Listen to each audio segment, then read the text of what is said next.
Hi అండి. టిఫిన్‌లోకి, రైస్‌లోకి బాగుండే మనం ఇప్పుడు కొబ్బరి చట్నీ చేసుకుందామండి. ఇలా అన్ని రకాల పప్పులు వేసుకుని చేసుకుంటే కొబ్బరి చట్నీ చాలా బాగుంటుందండి. ఇప్పుడు ప్రాసెస్ చూద్దాము.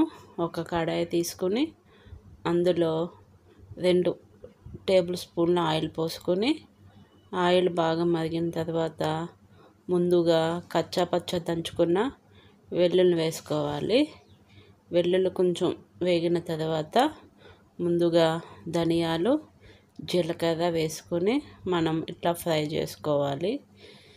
జీలకర్ర, ధనియాలు వేగిన తర్వాత ఇప్పుడు పల్లీలు, శనగపప్పుని మనము ముందుగా వేసుకుందాము. ఇట్లా వేసుకొని మనం ఈ కొంచెం వేగిన తర్వాత ఇప్పుడు మినపప్పు వేసుకుందాము.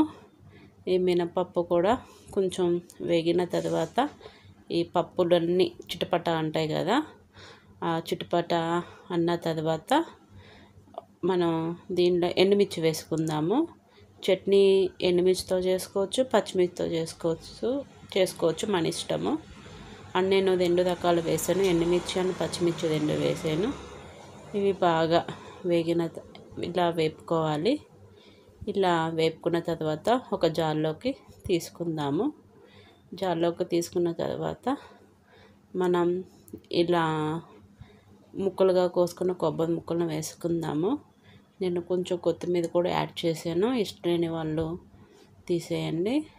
కొంచెం చింతపండు, కొంచెం తగినంత ఉప్పు వేసుకొని మూత పెట్టుకొని లైట్గా వాటర్ పోసుకొని మనం ఇలా మిక్సీ పట్టుకోవాలి.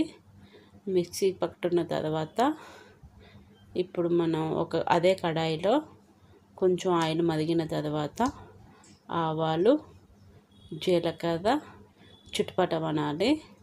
చిటపట అయిన తర్వాత ఒక 2 ఎండుమిర్చి కూడా వేసుకుందాము. ఎండుమిర్చి వేసుకున్న తర్వాత కొంచెం పైన కరివేపాకు వేసుకుందాము. అంతే, ఈ మనం గ్రైండ్ చేసుకున్న కొబ్బరి చట్నీ దీంట్లో వేసుకుందాం. అంతేనండి, కొబ్బరి చట్నీ రెడీ. నా ఛానల్ని షేర్ చేయండి, లైక్ చేయండి, సబ్స్క్రైబ్ చేయండి. Thank you.